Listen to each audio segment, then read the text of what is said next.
कसूर हमारा अपना है कि हमने अपने हाथों से दरख्त काटे हैं और अब ये अजाब हम भुगत रहे हैं और ये अजाब तब तक हमारे साथ रहेगा जब तक हम नए दरख्त उगा नहीं लेते। फेफड़ों की काफ़ी ख़तरनाक बीमारियां हैं जो इसकी वजह से हो सकती है। इस वक्त जो हम बच सकते हैं हमें अपनी हिफाजत करनी है। सबसे पहली चीज़ तो ये है कि आप अपने बच्चों की और बूढ़ों की, क्योंकि उनमें मुदाफ़ती निज़ाम कम होता है। अस्सलाम वालेकुम, टीवी टुडे के साथ मैं हूं अरूज मलिक। यकीनन व्यूअर्स आप सब खैरियत से होंगे। अगर लाहौर के मौसम की बात की जाए तो स्मोग ने डेरे डाले हुए हैं जो कि बहुत ज़्यादा एक मुज़र सेहत है। बहुत सारे मसाइल इससे सामने आ रहे हैं, आंखों में जलन, गला ख़राब होना, इवन के बुखार तक जो है वो अब तो लोगों को होना शुरू हो गया। इसी हवाले से हमारे साथ मौजूद हैं डॉक्टर अदील।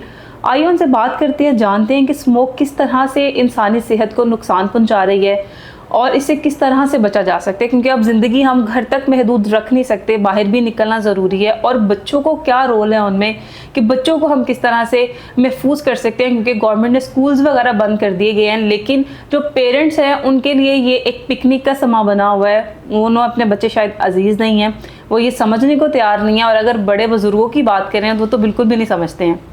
तो हम कोशिश करेंगे इस वीडियो में मैसेज ये कन्वे करने की कि एटलीस्ट जो थोड़े से बुज़ुर्ग हैं जो अपनी उम्र गुजार चुके हैं, क्योंकि उन्हें इतना नहीं पता, तो उस ज़माने में स्मोक भी नहीं थी और वो कोई बात मानने को तैयार भी नहीं होते, कि तमाम जो हमारे व्यूअर्स हैं उनके लिए मुस्तफ़ीद हो। सर, स्मोक के बारे में आप बताइएगा हमें कि ये तो कम होने का नाम नहीं ले रही। सुनने में आया था कि गवर्नमेंट ने आर्टिफिशियल जो है बारिश करने का सोच रखा है, लेकिन दिन ब दिन बढ़ती जा रही है। लेकिन सबसे पहली चीज़ तो हमें ये जानना ज़रूरी है कि स्मोक है क्या, और ये अचानक इसी मौसम में क्यों आती है।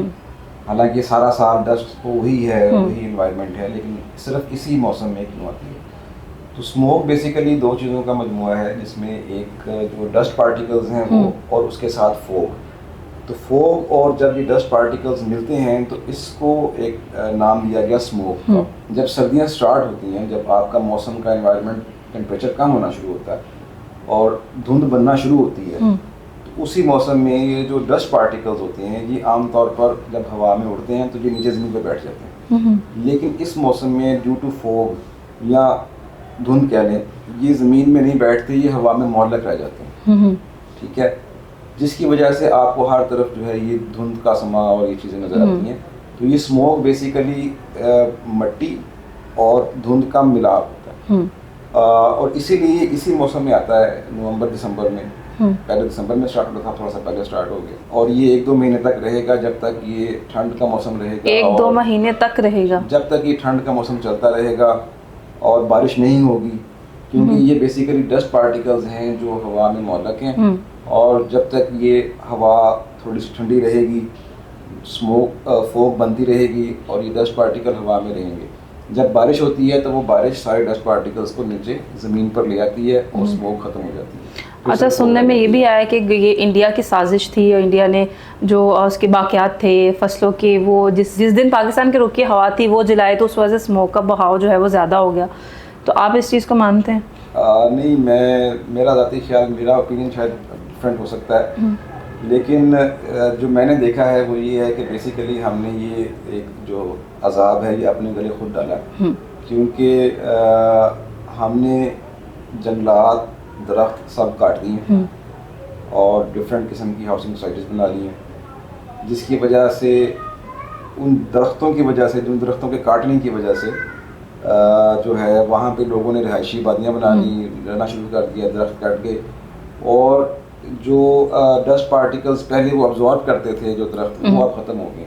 तो मेरा नहीं ख्याल कि इसमें कोई इंडिया का कसूर है, ये कसूर हमारा अपना है कि हमने अपने हाथों से दरख्त काटे हैं और अब ये अजाब हम भुगत रहे हैं, और ये अजाब तब तक हमारे साथ रहेगा जब तक हम नए दरख्त उगा नहीं लेते। ये तो डस्ट पार्टिकल्स हैं जो कि डायरेक्ट हमारे अंदर जा रहे हैं और हमारे लंग्स को डायरेक्टली इफ़ेक्ट करते हैं, हमारे जो फेफड़े हैं उनको नुकसान पहुँचा रहे हैं बहुत बुरी तरह से। और जो बच्चे हैं या बूढ़े हैं जिनमें इम्यूनिटी थोड़ी सी कम होती है, तो उनमें इन्फेक्शन का चांस भी बहुत ज़्यादा होता है कि इन डस्ट पार्टिकल्स जब ये जाते हैं, जाके लंग्स में इकट्ठे होते हैं, तो फिर उसके बाद उसमें इन्फेक्शन का चांस भी होता है। सांस की बीमारियां से फैल रही हैं, भी सांस लेने में दुश्वारी, फिर जिस तरह आपने जिक्र किया बुखार, तो जब उसके ऊपर इन्फेक्शन होती है तो फिर बुखार भी और बाकी मामला, नमूनिया भी हो सकता है इसकी वजह से। नमूनिया भी हो सकता है? बिल्कुल, नमूनिया भी इसकी वजह से। सांस की बीमारी कंटिन्यू फिर रहती है या स्मोक के ख़त्म होते ठीक हो जाती है? देखें ख़त्म भी हो सकती है, लेकिन ये अगर ज़्यादा देर तक रहे, कुछ मरीज़ जो होते हैं वो सेंसिटिव होते हैं, वो दमे की तकलीफ़ में भी कन्वर्ट हो सकती हैं।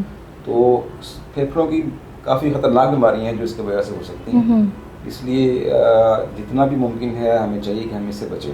आंखों को भी इफ़ेक्ट करती जी, है, जी, तो आंखों बिल्कुल। की भी कोई बीमारियाँ इससे लाहक हो जी सकती जी, हैं? आंखों में शोर चश्म जिसको हम कहते हैं, कंजक्टिवाइटिस, वो हो सकता है।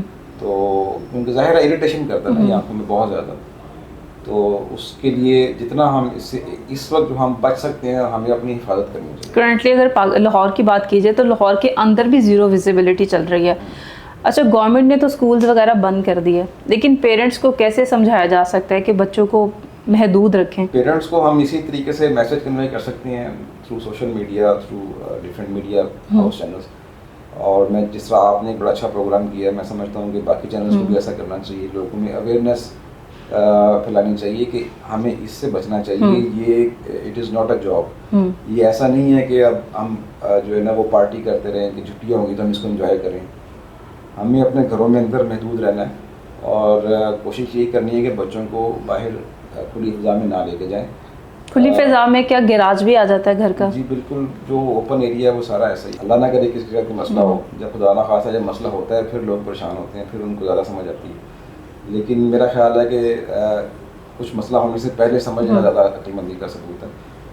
तो सबसे पहली चीज़ तो ये है कि आप अपने बच्चों की और बूढ़ों की, क्योंकि उनमें मुदाफ़ती निज़ाम कम होता है, जो बड़े होते हैं, यंग होते हैं, उनमें ज़रा इजी होता है चीज़ों को मैनेज करना, वो बर्दाश्त कर लेते हैं, बच्चे और बूढ़े नहीं कर पाते। तो एक तो ये करें कि आप जो है वो मास्क का इस्तेमाल ज़रूर करें, मास्क ज़रूर पहनें। बेहतर ये होता है कि आप कपड़े का मास्क यूज़ करें और स्मोक के लिए, हल्का सा अगर वेट हो जाए तो अच्छी बात है। और दूसरे नंबर पे पानी का इस्तेमाल बहुत ज़्यादा करें, ताकि आपकी जो भी डस्ट या जो भी चीज़ें गले में आ रही हैं वो क्लीन होती रहें। फ्रीक्वेंटली अपनी आइज़ वॉश करें, मुंह वॉश करें, और उसके अलावा पानी पीने के लिए भी एक तो हाइड्रेशन लेवल आपका ठीक रहेगा और पानी का इस्तेमाल इसके लिए बेहतर है।